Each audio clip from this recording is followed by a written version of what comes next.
Now that's significant. The Market Research Podcast.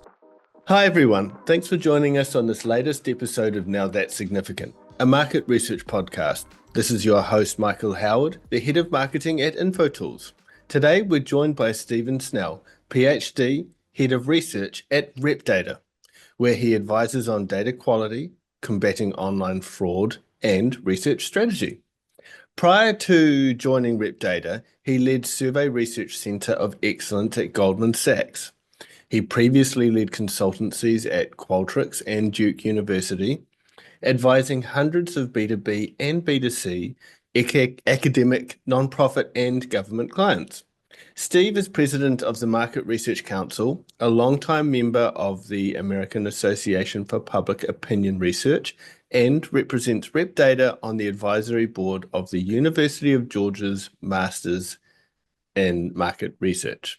Welcome to the show, Steve. Thank you. Happy to be here. You're welcome. So, Steve, let's start how we usually do with the most significant thing that you're going to share with us today. Yeah, so the most significant thing that I'm working on and have been working on is diagnosing fraud in market research and survey research and helping to develop tools to combat fraud in the studies that we do. So we've actually had a few of your colleagues in the show today, but at least one of them was sort of well before ChatGPT really made it, and generative AI also made its, I guess, claim on the world in some circles anyway. So it's going to be interesting discussion because that's opened up a whole new different can of worms in the fraud space as well. Absolutely. So most researchers know bad data can what it can look like on the surface. Can you explain why traditional methods like attention checks and open-end analyses fail to catch fraud? Yeah, it's because we have very good-looking fraud now. The whole reason that we're so worried about fraud is because a lot of it doesn't look like fraud. If it was patently obvious what was bad, we could throw it out and move on.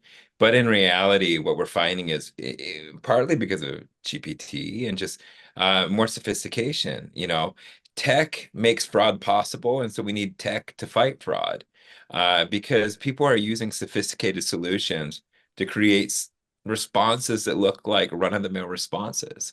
And so if you're using something like an attention check, or if you're reading open ends, if that's your primary way of combating fraud, you're missing a ton of it because fraud increasingly looks good. And so these traditional methods that are really based on what responses came from the fraudsters are missing a ton of the fraud. And the research on research that I've done, as much as 80 or 85% of fraud gets through data cleaning because it looks good on the surface until you scratch down a little bit more and learn about who provided that response. I mean, you get some people of the opinion if market research, fraud or not fraudulent, leads to good positive business outcomes, is there a problem? Yeah, there is a problem. We have some real slippery concepts, and I don't think the concepts are slippery. It's the language that gets a Yeah. little slippery. I mean, we have people, I think people say we're in a data quality crisis and have been for some time. But then what counts as bad data and what counts as fraud? And some people, if they don't like a data point, they don't like a response, it's fraud. And that's not quite right. Some people give us bad data because we write bad surveys, or because the survey's too long, or the subject's too boring, or they're not being well compensated for their participation. So there's lots of reasons why people give us bad data. Not all bad data, though, is fraud. Fraud, in my mind, is whenever people are manipulating us. They're manipulating who they are, where they are. They're lying about these things, or they're using tech to spoof an IP address. They're doing all sorts of things so they can get into our surveys that they're not qualified for. And ideally, in their mind, take it again and again and again, especially if it has a good payout. So that's fraud, is, lying about who you are, where you are, how many times you've taken the survey so you can get that money. And not all bad data is fraudulent, but all fraudulent data is bad. even if it looks good. And that's one of the areas where I feel like I really had to push people and say, yeah, it might look like a good response, but if it came from a fraudster, do you want it in your data set? Hmm. Because that plays with all sorts of things like like sample size as well. So if you've got representation and a portion of those are fraudulent, then Yeah. you've got potential low sample issues in your data as well, which can be problematic. For sure. Yeah. I mean, if you throw out the fraudsters and all of a sudden you fall below a statistical threshold that you care about, that could be problematic. But if the alternative is analyzing a data set that is larger, but fraudulent. I mean, I think I know where I'd rather be. But truly, I like to joke about the Derek Zoolander, incredibly good looking, ridiculously good looking fraud. If it comes from a fraudster, if it comes from a click farm, a bot, a bad actor, we want it out of the data set, even if it passes the initial sniff test of data cleaning or open-ended analysis. Even if it can turn left. Yeah, yeah, that's right. So, for those that you may have not picked up on that, it was a part in the Zoolander movie. So, you may want to watch it if you care. Classic for sure. Um, so what are some of the most common types of data fraud today? I mean, I can think of bots, click farms, hyperactive respondents. How do they bias survey results and KPIs? I think the biggest thing that I've seen in data sets is they don't give outlandish responses. In fact, they give kind of tepid responses. Whenever we look at sort of traditional market research things like brand funnel metrics, traditionally, I think people thought they were over-clicking. But we've talked a lot about like yay saying and clicking too many things. In the research on research that I've done, they're actually selecting fewer brands, but they're not showing the same levels of discernment in which brands they pick. And so if the Moto respondent picks maybe 5 brands out of a list of 12, like I'm aware of these 5 brands, the fraudster might select 3 or 4. And so we're not going to say like, oh, this person's obviously, we've talked before about like whiteout. They're selecting everything. That's not today's fraudster. And I don't know if it's because they've wised up or maybe they figured out the more they select, the more or follow-ups there will be. But they're in our research on research, they actually tend to select fewer brands, but they're selecting sometimes the wrong brands. And so it's almost a coin flip whether they're selecting a well-known brand with good market share or a lesser known brand with very small market share. And so whereas in a qualified set of respondents, you see this huge disparity between the high awareness and the low awareness brands or the well regarded and the poorly regarded brands. Whenever you look at the fraudsters, it kind of attenuates and goes towards the middle. Because a fraudster is equally aware of a high awareness or low awareness brand because they're just kind of making it up. And they're just as likely to say they had a good experience with a quality brand or a low quality brand because again, uh, they're just kind of making it up. They're not giving it that same level of, judicious thought that we would want from a qualified respondent. Hmm, interesting. So you mentioned that fraudulent responses attenuate findings and drag results toward the middle. Uh, can you expand on why this makes actionable insights so difficult? Yeah, I mean, in the research on research that I've done, we pick some really easy brand funnels. We've done before hotels. And we're not selecting on travelers, but we're just saying like which hotel brands have you heard of? And there are hotel brands that people are broadly aware of, Marriott, Hilton, Best Western, Hyatt, these mass aware brands. We've also done this with streaming services like Netflix, Hulu. Um, and what we find is on average, the fraudsters that we've identified using Research Defender, which I'm sure we can talk about Research Defender later, but using our fraud detection software, we flag the fraudsters and then we let them in to see how do they attenuate these findings. And we find in the mass awareness brands, there's sometimes a 10, 11, 12 point gap in awareness, where fraudsters are much less aware of brands that are mass aware brands. And then they're too aware of brands that don't have much market share, that aren't well known. And so they kind of push everything towards the middle. And so instead of having this nice distribution of, high aware all the way down to low aware brands, you get sort of this uniform thing where there's much less differentiation based on what we know about the marketplace. Hmm. I mean, there's an argument that that's happening as well with synthetic data too. So that's a lot of just pushing towards the middle, what's the common data sets as well. So I guess that's more of a bad data issue than a fraud necessarily. But it can equally come through if fraudsters are using GPT in their answers. Yeah, that's an interesting point about synthetic data. I'm not using synthetic data a lot right now. Experimented with some synthetic projects, but obviously, synthetic is trained on something.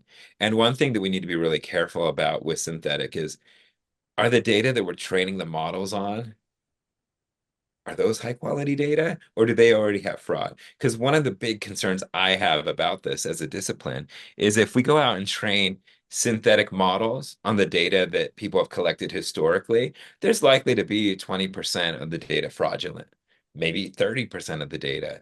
And if those data weren't properly identified as fraudulent, then we're perpetuating the error in synthetic. I mean, there's a lot of things about synthetic data to be excited about. There are a lot of things to be concerned about. And one of them that keeps, I won't say it keeps me up at night. I sleep pretty well. But one thing I worry about is, on what data are these models trained and refined? And do these data sets, are they reasonably fraud free? And based on what I see in my scan of the industry is likely not. They probably are trained on data sets that have a fair amount of fraud in them. I know we're on a little bit of a segue, but is there anything that you can do post training to reduce that impact? Yeah. You know, I think the best thing you could probably do is, in longitudinal research, when we're going out to respondents all the time, the same respondents, there's this idea of recruiting refreshment sample, right? Letting in some new people to see if the new people look like the old people. Because sometimes people that have been in a panel for a long time, we know panel attrition can sometimes be a good thing because we need refreshment. We need people to come in and not be conditioned by all the research they've done in the past. People can actually become aware of brands by taking surveys. If they take the same kind of survey again and again, like, oh, I've heard of them. And so I think as we think about maybe improving synthetic data in the future would be always infusing sort of synthetic respondents with real-time, high quality, fraud-free responses from actual humans and make sure that they're not diverging in wild ways. Like that the data that are trained on the respondents that are trained on historic data don't start to look significantly different from real-time, real human respondents. That's right. And we're getting far better and more aware of having representative data just worldwide as well. So including as many people groups, etc., as possible. So like that side of things is only going to get better over time. I hope so, yeah, I Yeah. agree. Yeah. So in your view, who should own data quality today? The researcher, the panel provider, someone else? Yeah. I mean, all of the above. Everyone Mm. has an interest in increasing data quality, right? And ensuring data quality. What I will say, there's like sort of the normative question of who should, and then there's the more descriptive question of who does. And that's where things get a little scary. 20, 30 years ago, certainly, before the democratization of research, a client would reach out to a firm to run their study, and that firm would own data quality. They would own questionnaire, survey design, research and sampling design. They would own programming and fielding. They would own the research project from beginning to end. You said I'm a former Qualtrics person, and Qualtrics and many other companies were part of this democratization of research, which is saying, hey, brand insights person, you can run your own data. You can run your own survey. And I think that's empowering and it's been great for lots of people. but it's also muddied the waters in terms of who owns data quality. Because now we've got a million people writing their own surveys, reaching out, collecting their own sample. And by default, then, a lot more people are also responsible for data quality. The suppliers, people that are providing panel have a vested interest in data quality, but their thresholds for what constitutes data quality, their incentives are different from the end client, the end researcher. And so I think obviously the supplier, the panel provider, whoever's fielding wants to ensure data quality, but the researcher themselves at the end of the line is ultimately responsible. And so that's where, I don't want to sound too much like a commercial or pitch, but that's where I think what we're doing is really saying to researchers, what sorts of thresholds are you comfortable with? And let's use Research Defender to configure these thresholds and put you in charge of data quality as much as you're already in charge of sourcing panel and programming surveys and all the sorts of things that have come with the democratization of research. We want to empower those people further. They've already been empowered with the survey platform and a handful of other things. Let's make sure they feel in charge of data quality as well. Mm. I mean, another thing that I've thought about is what burden can we put on fraudsters to own like fraud? Like, could we actually flip it where we can actually get fraudsters like positively contributing to the picture? Yeah, I don't know this exactly what you're asking, but one of my favorite things are in these open-ended responses where people are clearly using GPT. GPT isn't allowed to have opinions. It's not allowed to remember things. There's some keywords that we use in these open-ended questions. It just says good practices in writing questionnaires. And a lot of the work I do, I'm validating and testing what we're doing in Research Defender at Rep Data. And so a lot of times we'll purposefully let in people who we would traditionally kick out, right? Yeah. So we let the bad guys in, we sort of flag them and let them in.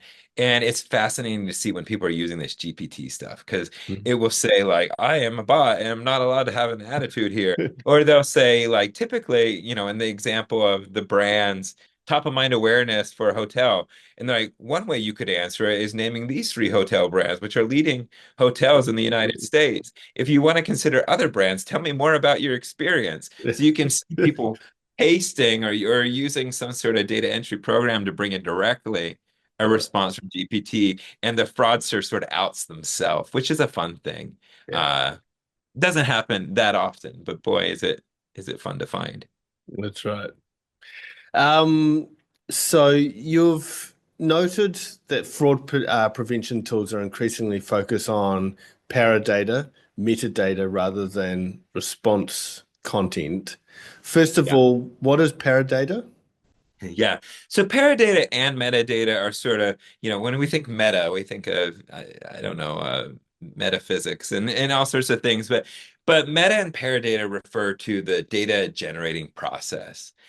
So how responses are gathered and from whom, right? So I know whenever we think about metadata, we think about things like the device that they're on, an IP address, and those sorts of things. And meta and paradata more broadly are going to refer to time spent on a page. But more broadly, still, I think metadata and paradata can include a lot of what we learn about the tech stack. And, who is this person taking the survey? Because traditionally, we're looking at the response and trying to determine by looking at the response, this guy's a good guy and this guy's a bad guy. But that's becoming increasingly difficult. So what we're looking then, and people have been looking, for example, at survey length forever. You should look at survey length, but we also want to know, is this person using a VPN? I'm doing some research on research right now where we observe whether people are using a VPN or not, and then we're asking them if they're using a VPN or not. And if they say, yes, I'm using a VPN, we ask them why they're using a VPN. And the responses are amazing in how bad they are, right? I think that as researchers and professional people, we have all sorts of imagined like great ideas why a respondent might be using a VPN. But when we ask them, they can't explain it. Yeah. right? So that's an example of like using a VPN, but we're also looking through Research Defender and our digital fingerprinting tool. Are they using a web proxy or an emulator, or are they using an in-browser translator? These are all sorts of inputs that we can provide before the respondent even touches the survey. And Mm. so if you're just looking at the response and you say, when you think of hotels, what name comes first? And they say Hilton. And we say, okay, that looks like a good respondent. But then we look at the other markers of data quality and we see this person's attempted 200 surveys in the last 24 hours. That's not, even though they said Hilton, that's good looking fraud, ridiculously good looking fraud. And I want that guy out of my survey because if he's attempted 200 surveys, he's probably not taking them in earnest. Yeah. He's leveraging tech in some nefarious way to be able to do that. Very true. And so obviously content is one thing, but yes, having those paradata metadata flags is also good too. Absolutely. Yeah. So how can researchers balance survey length and data quality? What practical advice would you give for determining an optimal length? Yeah, that's a great question. This is the part of the equation that I think as researchers, we sometimes want to push out the door and forget about. If I don't like a respondent, they're fraudulent, they need to go. But we do see that not all surveys are great. All of our children are beautiful and all of our surveys are perfectly optimized for the respondent experience. This is an area too where sometimes people want to fight about and say, no, you can write a long survey that's engaging. And I think that that's true. If a survey has sort of conversational language and is easy to get through, you can get away with a longer survey than if it were poorly designed. But a survey should be just as long as it needs to be and no Yeah. longer. My advice to folks writing surveys normally is to start with the end goal in mind. Maybe even write a shell, an outline of that final brief that you want to share and figure out what questions do I need to ask to fill in these numbers. And I'm a recovering academic, and academics, frankly, are some of the worst at this. We put in a lot of just in case questions, just in case I want to go back and look at it by this cut or that cut. And I think as researchers, one of the hardest things when thinking about survey length is realizing that you're not going to go back and look at that. And you're asking questions that put an extra burden on respondents Mm. with very little value to you because the odds of you going back to those just in case variables are incredibly low. Research should lead to more research, right? If you learned something, you're glad you ran the research study. And then if it points to, future research areas, that's a good thing, but you don't need to do it all in one study and put such a burden on your respondent that it jeopardizes the whole enterprise. Mm. No, good points. And those just in case questions are often probably some of the most, or you just run the risk of more dropout, don't you? So incompletes Totally. from that point on. So I think a fate worse than dropout or break off is a respondent who just goes into satisficing mode, where they yeah, stay in the survey because they're like, I've given you 12 minutes of my life, yeah. and I'll be damned if I don't get paid for it, right? And so they stay in the survey, but they cease to give us thoughtful answers. Mm. Minute 14, 15, 18, they're sort of clicking through, doing the minimal amount of work necessary to stay in the survey because they're going to get paid because they don't want to quit. They want to get paid for their participation. And so that's even worse than break off is someone who becomes sort of a reckless respondent. Yeah. Because it's not fraudulent per se, but it's not as accurate as it could be. No, that's exactly right. It's bad data. It's Yeah. just not necessarily fraudulent. They came in maybe with good intentions and then we abused them. So, it's a little bit our fault. And sometimes as researchers, we need to take some ownership of, some of these bad data are our fault and we need Yeah. to tighten up the design. Well, there's so much more desk research we can do these days as well. We already have a lot of information, a lot of data at our fingertips before even going to field. So there's a lot of questions that we could be asking and answering prior, which then means our questions could be shorter or different when we actually go. Totally. Mm. Yeah. I listen, I'm a survey researcher. I love survey research. I have a postdoc in survey methods. Yeah. There are questions that are sometimes better suited to something other than a survey. If you can observe certain relationships, through all sorts of found data and then supplement those as needed with a survey, that's better still. Because reports of intentions and things like that, there's some limits to accuracy.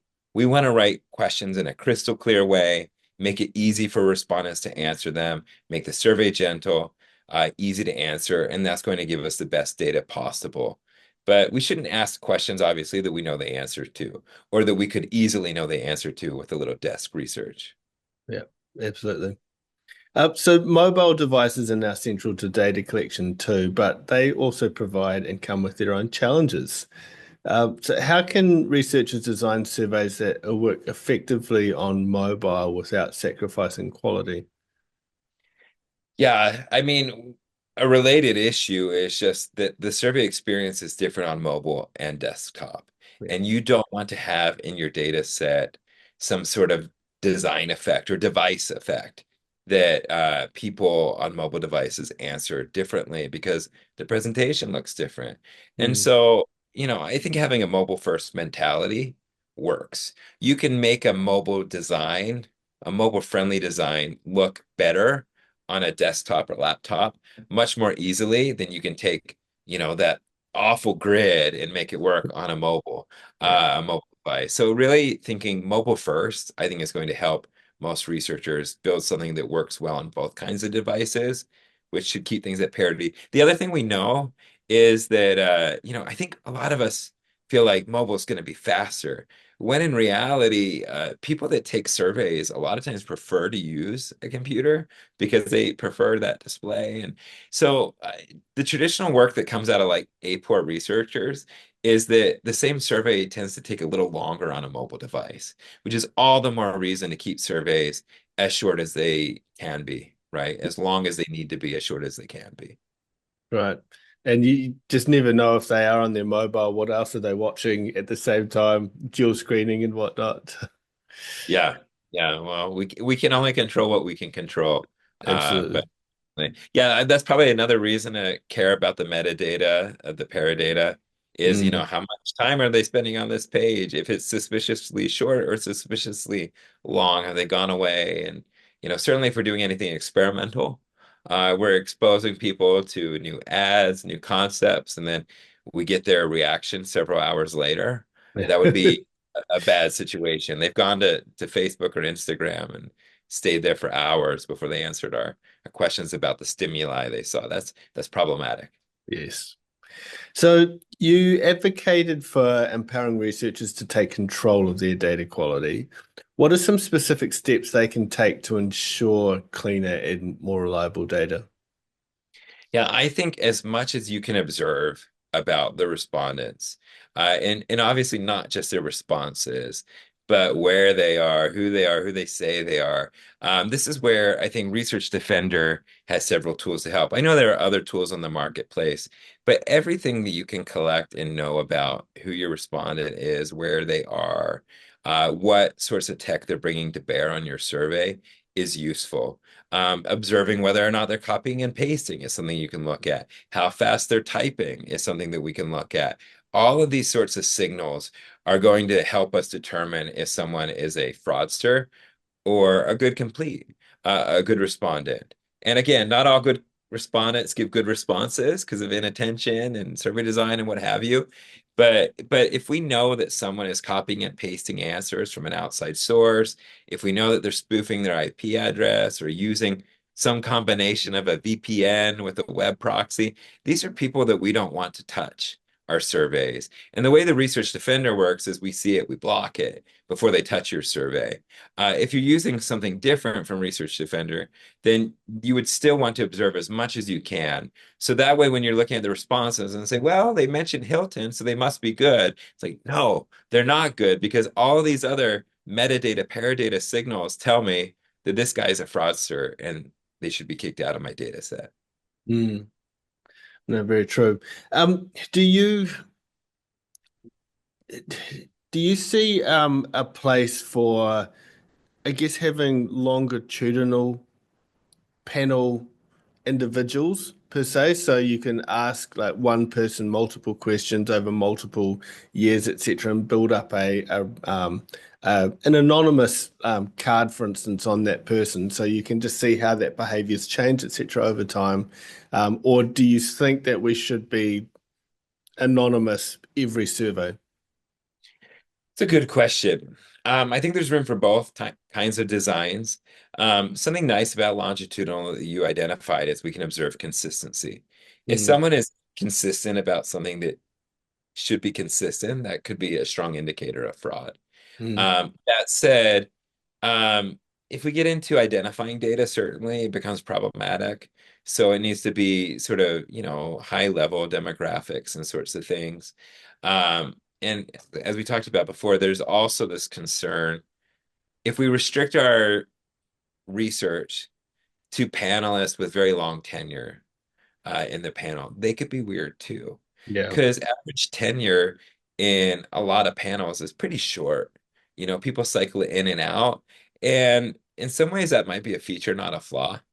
There's some research I remember years ago that I want to say it was researchers at the University of Chicago that asked, does participating in a survey panel make you sick? And it was because the people that had stayed in this long longitudinal health study increasingly had exotic diseases. And there was a little bit of a selection effect that like people who were diagnosed with things were more likely to stay in the panel, and people whose health was very good got bored with the survey, got bored with the study, and they attrited. So we do need to be mindful, I think, too. We want a nice blend. Of new and old panelists. And, we can always ask what were their demographics when they signed up? You know, and do those things map? And if not, why? yeah, So that's another nice thing we can do. We want to use that information anyway to target. So if we're targeting people who signed up for panels as middle-aged men, we can ask age and gender in the survey. And I'm always thinking research on research, right? But if they no longer identify as a middle-aged man, we might ask why. yeah. Certainly something we could do to better understand fraud. No, true. So, with democratized research and DIY tools on the rise, how can the industry prevent the degradation of data quality whilst maintaining accessibility for market researchers? Yeah, I think it's going to come to the market researchers themselves, right? Again, everyone has a vested interest in quality, Yeah. in data quality, and combating fraud, but to different degrees, right? I think the person who has the least tolerance for fraud in their survey is the actual researcher. And maybe no one's going to advocate for them as well as they will for themselves. Right. So, the tools are reasonably agnostic. The survey platforms, it's democratized, go and do what you'd like. I don't think that they have the same vested interest in fraud. And then the panels, suppliers, they're interested in combating fraud because they don't want you to throw out their data and not pay them, Yeah. right? But the threshold at which, data gets thrown out and the threshold at which like data is definitely useful, there's a gap there. And I think it's up to the market researcher to really ensure that it's not minimally passable data, but it is quality data that they want to stand behind. Again, because if the data are attenuated, if the fraudsters get in there and they kind of muck up, say 20% of your data is fraudulent and they're introducing 10-point swings, Mm, 20% of your data is introducing a 10-point swing. That's a pretty significant shift in your KPIs. It might shift you from the area where you have a statistically significant difference to an area where all of a sudden there's a statistical tie. yeah. And I think it's going to be on the researcher to ensure data quality. I mean, that's why we really want to as rep data, we want to talk to researchers all the time and say, what are you doing to combat fraud? Because again, everyone has a vested interest, but no one's going to advocate better than you will. And so let's do that together. Sounds like a plan. So, looking ahead, how do you see the role of fraud prevention evolving? Are there new tools, technologies, methodologies on the horizon that you're particularly excited about? Yeah, absolutely. I mean, I think fraud fraud is complicated and it will remain complicated. People talk about playing a game of whack-a-mole. That's always the metaphor people use with fraud because advances in tech make it possible to combat fraud, but advances in tech make fraud possible as well. Fraudsters are outsmarting researchers every day because they're using tech in smart ways. We're trying to use tech in smarter ways, right? So we're going to have this, back and forth, or who's winning the fraud battle, the fraudsters or the researchers or the research tech companies. And I think we need to be smart about looking for fraud before the survey, during the survey, and after the survey. I think traditionally researchers have really focused on after the survey. We're going to clean our data, we're going to look at open ends, we're maybe going to ask some attention checks and trap questions. And those things have limited effect when looking at fraud because the fraudsters are getting better all the time. So we're going to need to do more on the front end and more during the survey. Before the survey, as people approach the survey, who is this person approaching the survey? Are they someone we want to let in? That's the first order question. Yes or no. And that's really where Research Defender has played traditionally. Should we let this person in? Yes, no. And we say no about 20, 25, sometimes 30% of the time. The next step is while they're taking the survey, are they giving responses in real time that we're comfortable with? And open-ended questions obviously are a great place to look at that. Are they typing at a humanly possible speed? Are they keyboard mashing? Are they giving, words with vowels and consonants? So looking at those sorts of things in real time. So I think as an industry and as researchers, we need to get past this idea that we're going to find fraud on the back end after the data are collected. It's inefficient, for one. Mm. You're paying for data and then you have to go back and throw it out and refill it and blah, blah, blah, blah, blah. It's inefficient also because quality checks, open ends, data cleaning, they're not finding the really sophisticated fraud. So I think it's really the future of fraud prevention is going to be before the survey, during the survey, and after the survey, and having this more comprehensive view of what counts as quality. Mm. I do jest, but perhaps we also need some fraudulent surveys. So tie up all of these fraudsters with fraudulent surveys, Yeah. and they'll leave us alone. Yeah, I've seen some things about like the bot that will talk to the scammer for you. Yeah, Similar idea. Just keep them busy over here. that's Um, you right. know, our Vignesh Krishnan, who I know you've met before and talked Mm. to, our CTO, he says, in some ways surveys are a hard area to commit fraud relative to other things that fraudsters could do to make money. Mm. Surveys, he said before, are a giant reCAPTCHA because you really have to maneuver through them as opposed to committing fraud in other environments, in other industries. I think we want to make it harder and harder, to your point, so the fraudsters just go over. And we're just going to mess with the advertisers. We're going to steal their money and leave the researchers alone. So hopefully we get sophisticated enough, pre-survey, during the survey, post-survey, that the fraudsters figure out it's not worth their time. Let's go defraud some other industry. Yes. Cool. Well, any final words before we close? No, I mean, I'm optimistic generally that the industry is increasingly worried about fraud. We should be worried about fraud. And the thing that I really want to push on is just because a respondent looks good doesn't mean it always is. Again, not all bad data is fraud, but all fraud is bad data. And if you can look at the markers of fraud and see that someone has a problematic response, they probably don't belong in your survey to begin with. So it doesn't matter if they spelled Hilton correctly, right? So it's really about getting away from this notion of just look at things after they come in. It's really look at respondents before they touch your survey, while they take the survey, and after, and get this comprehensive view because even if it looks good, we want it out of our data set. Yes. Thank you so much for sharing all this. It's been quite illuminating. Oh, thank you. My pleasure. And if anyone wanted to find out more about your research on research, have you got any information for them and where they could find that? Yeah. So a lot of it's going to be available at repdata.com. That's our website, repdata.com. We also share weekly Fraudster of the Week posts on LinkedIn, which are pretty fun. Those go up early in the week. And it's a little tidbit that we find interesting about how fraudsters do their jobs and how we, as fraud prevention experts, do our jobs and sniffing them out and keeping them out of surveys. So that's a fun place to see what we're thinking about any week is just on LinkedIn by following Rep Data and seeing our Fraudster of the Week posts. Well, Stephen, thank you so much for joining us today. Yeah, pleasure. Thanks so much. You're welcome. And for anyone else who's listened in, thank you for joining us. If you have liked what you've heard today, feel free to share that with one of your peers or colleagues that may find it interesting too. We'd also appreciate a subscribe to the podcast or even leaving a review as well. Until next time, thanks for listening to Now That's Significant.